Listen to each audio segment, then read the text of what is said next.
Hello everybody, and welcome back to a new video. Not going to be doing anything exciting with soldering irons or anything today. We're just going to be talking about how an old style thermostat works. I recently replaced the old thermostat in the place that I'm here at currently with a digital thermostat, and I decided I'd take it apart and figure out how they work. And they're actually surprisingly sophisticated little piece of gear. So what you have here, this spiral here, is a bimetallic strip, which most of you will remember from your science classes. You take two different pieces of metal and you sandwich them together, and when they change their temperature, one expands at a higher rate than the other and it'll bend. In this case, it's done in a spiral to save space. And it's also part of a circuit. Now, when you're messing with one of these thermostats to set the temperature of your house, if you want it to be cooler, you're going to move this paddle this way. And you'll notice this little wiper here popped over onto this side. And when you want your house to be warmer, you pull the paddle over to the other side, and at some point it pops over to the other side of the circuit. Now, there are a couple of different safety measures here that prevent the switch from kind of floating in the center or flopping back and forth a lot, and that's these right here. These are two little magnets. Now, those magnets will sort of arrest the switch from switching back and forth too much.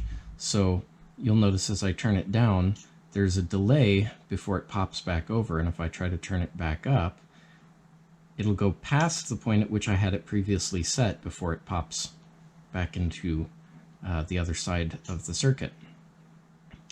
So that keeps it from cycling back continuously like this if your heat is right, kind of floating just a little bit near where you want it to be. So that's an interesting measure there. The other interesting thing that happens is this little thing here.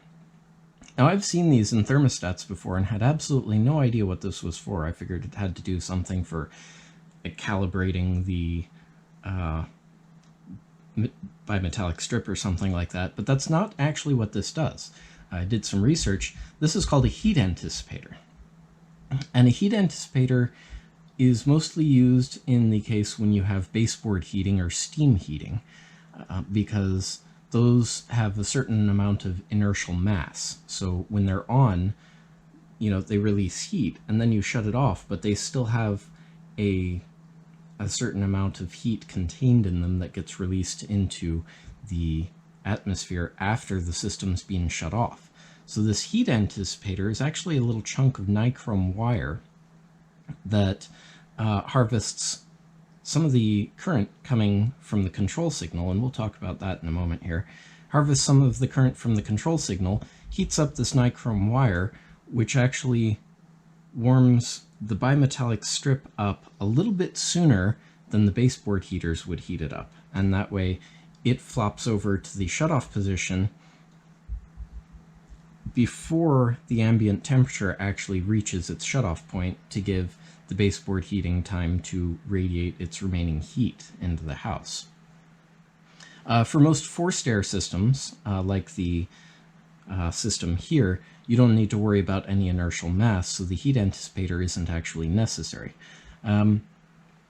Now, ostensibly, this little chart here is the amount of current going through the nichrome wire here. There's that forced air heating kicking in there.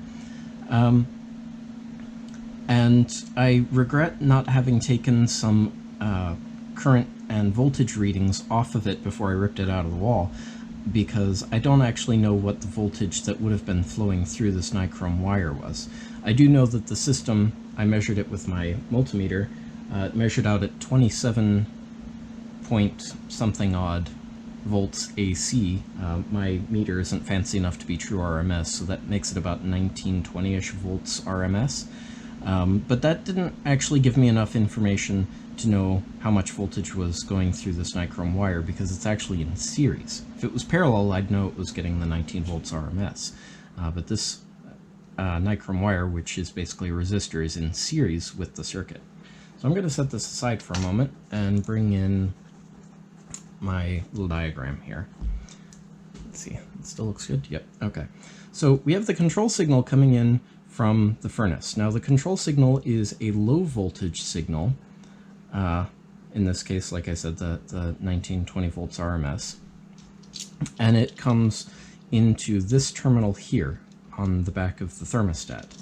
Now that goes through this little piece of flexible braided copper wire, goes onto the inside of this switch, and then it has two different circuits that control signal can go to. So for the summer, you're going to turn your heat down, and typically there will be a switch on more advanced heating and cooling systems. This place didn't have an air conditioner, so this was just open circuit. But it'll switch over to cooling. It'll send that signal out this terminal here, and that goes to the cooling part of the system. And then for the winter, you turn this up to where you want it to be heated at, and then the signal will come through and go into the heating side of the system and go out this terminal here. Now, I took the time to draw this out, and I actually got a little stymied with the heat anticipator, and we'll talk a little bit more about that in just a second here. But you got your control signal coming in here. This is the symbol for a temperature-controlled switch. So in the summer, when you want cooling, that temperature-controlled switch is going to send that control signal here to the coil of a relay.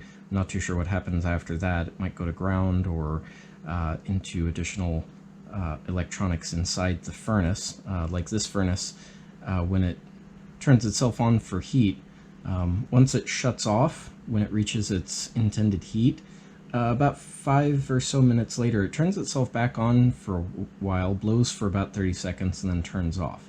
I don't know why it does that. My theory is that it's pushing any additional heat out of the heating baffles inside the furnace, but I don't know why it does it really.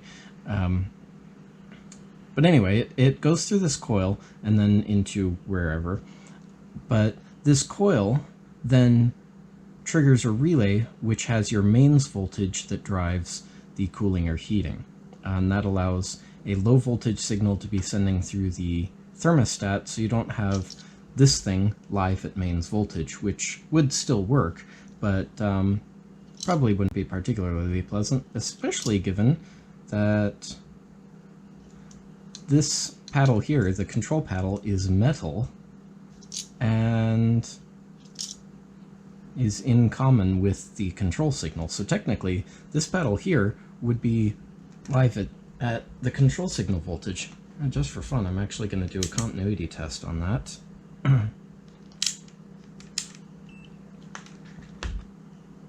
So continuity, we get a beep. Let's put the probe there and over here. Yeah, so the control paddle is actually live with the control signal. That's interesting. I hadn't thought about that until just now. Oop, as I throw things on the floor.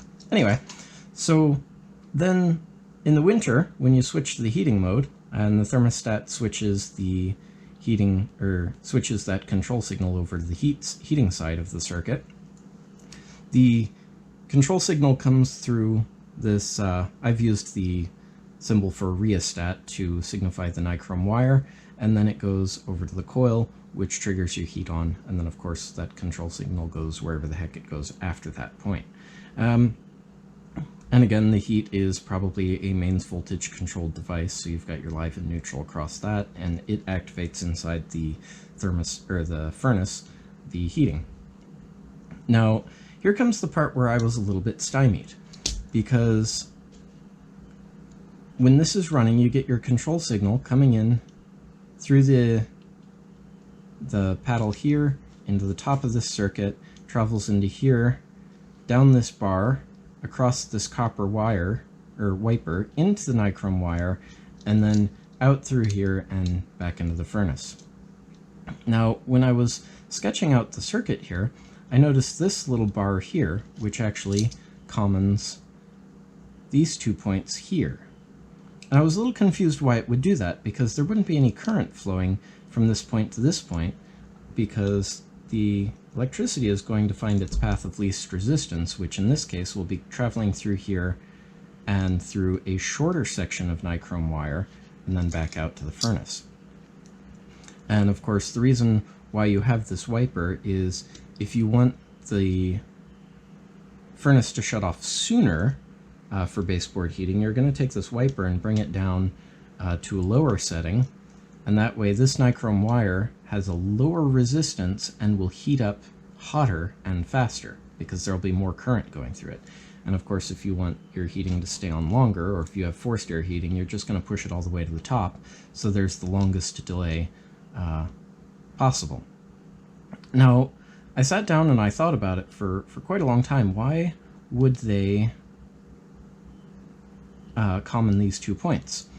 And I finally figured out that I think why they do that is if this wiper here ever fails, if these 2 points aren't commoned, the entire system is going to stop working.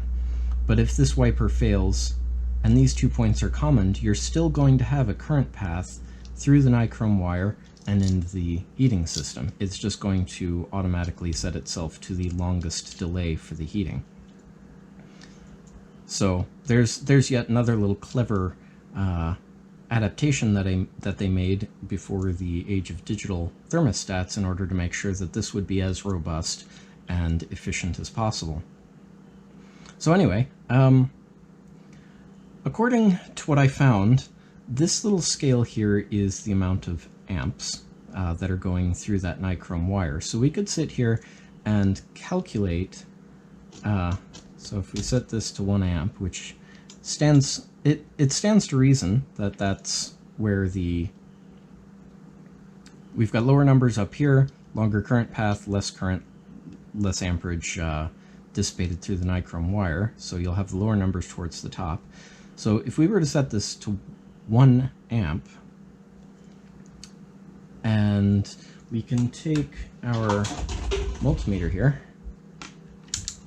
and measure, I hope my multimeter is sensitive enough for this, we'll measure the resistance from those 2 points, and we're going to get about 0.7 ohms.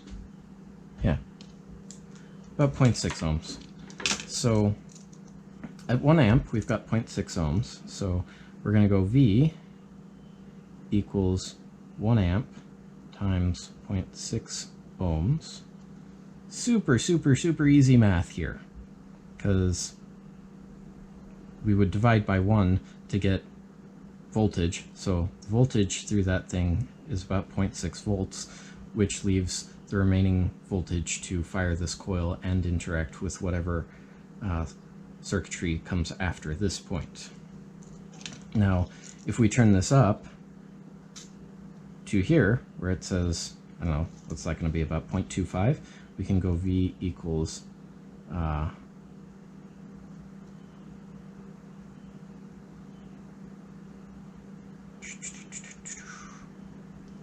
hang on. I still have to measure the resistance there. Let's see, what's this resistance?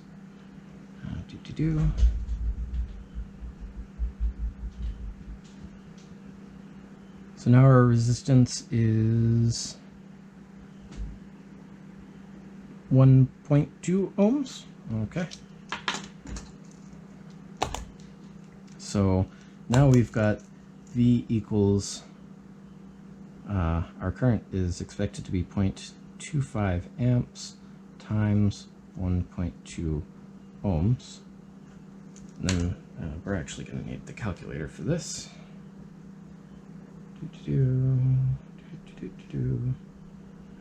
So, because we need to find voltage, we're going to divide this side by 0.25, and then This side basically gets...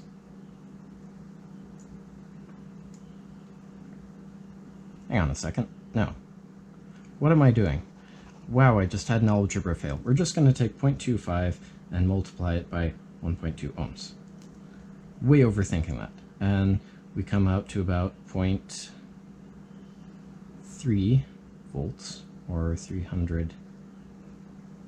That's a terrible 300 millivolts, which is what's showing here, 300 times 10 to the negative 3. All right, so anyway, that's pretty much it about these little thermostats. What else can we talk about with this? Not too much. But I will demonstrate here if I can get it to actually cooperate.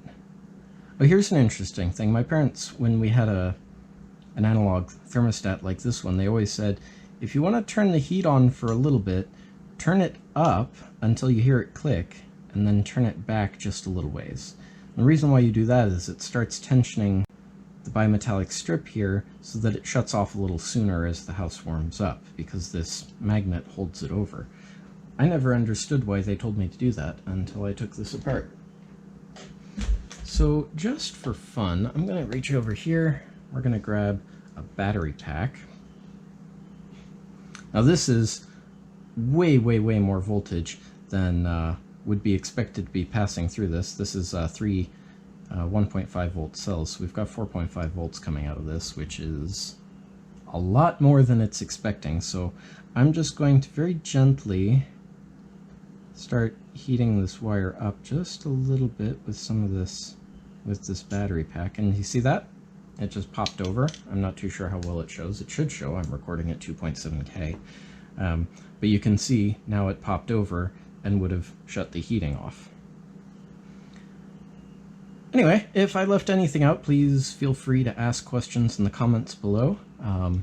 After YouTube's changes, it's very important that you subscribe right here. I'll put a video that YouTube thinks you like up here, and I'll choose a random playlist to throw up there. So thank you so much for watching, and we'll see you in the next video. Bye-bye.